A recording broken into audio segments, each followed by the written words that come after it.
नमस्कार, आप देख रहे हैं एमपी न्यूज लाइव और मैं हूं सोनल शर्मा। अगर आपको भी बाजारों में इंटरेस्ट और करना चाहते हैं स्मार्टली इन्वेस्ट, तो जुड़े रहिए एमपी न्यूज लाइव के मार्केट सेगमेंट के साथ, क्योंकि यहाँ हम आपके लिए लेकर आते हैं बाजारों से जुड़ी हुई अहम खबरें और डेली मार्केट अपडेट भी।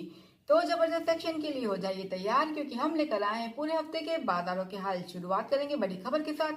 भारत का जो कोर सेक्टर है उसमें फिलहाल भारी गिरावट आती हुई दिखाई दे रही है। जहां ये पिछली बार 6.4% था, वहीं इस बार ये 4% तक लुढ़क चुका है। कोर सेक्टर जिसमें हम इंक्लूड करते हैं oil and gas sector, refinery production से जुड़े हुए sectors, fertiliser sector, metal sectors, यानी वो सारे सेक्टर्स जो कि किसी भी देश के इंफ्रास्ट्रक्चर के लिए जरूरी होते हैं, उस कोर सेक्टर में फिलहाल गिरावट आती हुई नजर आ रही है। जिसके पीछे की बड़ी वजह है कि इंटरनेशनल बाजारों में क्रूड ऑयल का प्रोडक्शन और रिफाइनरी से जुड़े हुए जो प्रोडक्ट्स हैं उनमें के प्रोडक्शन में काफी कमी आ चुकी है। इसके अलावा मेटल सेक्टर जिसका सबसे बड़ा मार्केट है चाइना का बाजार, वहां पर भी डिमांड एंड सप्लाई में कमी आती हुई नजर आ रही है, जिसका डायरेक्टली असर भारत के कोर सेक्टर पर पड़ता हुआ दिखाई दे रहा है।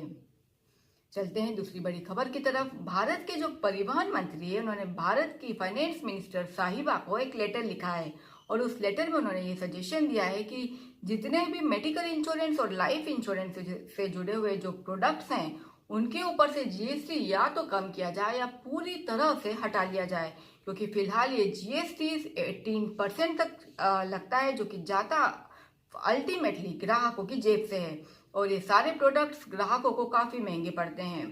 तो अगर फाइनेंस मिनिस्टर ये बात मान लेती है तो हो सकता है आने वाले दिनों में आपको ये प्रोडक्ट्स कुछ सस्ते होते हुए नजर आए।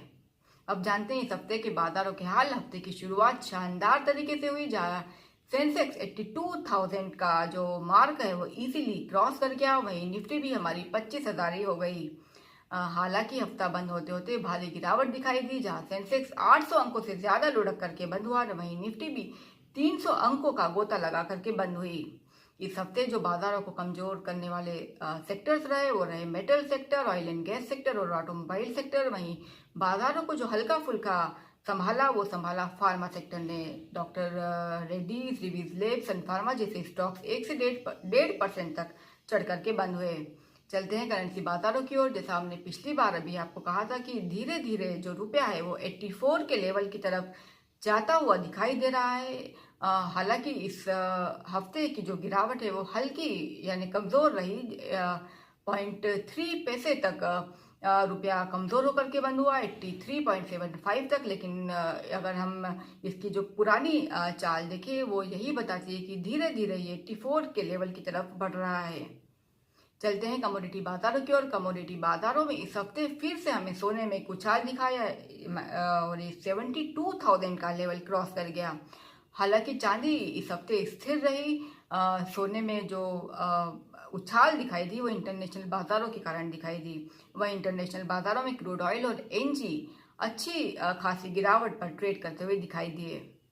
ये थे इस हफ्ते के बाजारों के हाल। इस हफ्ते जो आईपीओ में इन्वेस्ट करते हैं, जो जिन्हें आईपीओ काफी आकर्षित करते हैं, उनके लिए एक खबर है कि देश की एक बड़ी ई कॉमर्स के प्लेटफॉर्म की जो कंपनी है बेबीक्राय, उनकी पेरेंट कंपनी का आईपीओ इस हफ्ते बाजारों में आ रहा है, जो कि 6 अगस्त से स्टार्ट होगा और इसकी जो क्लोजिंग डेट है वो रहेगी 8 अगस्त। तो अगर आप भी करना चाहते हैं इस आईपीओ में इन्वेस्ट तो प्लीज डेट्स का ध्यान जरूर रखिए।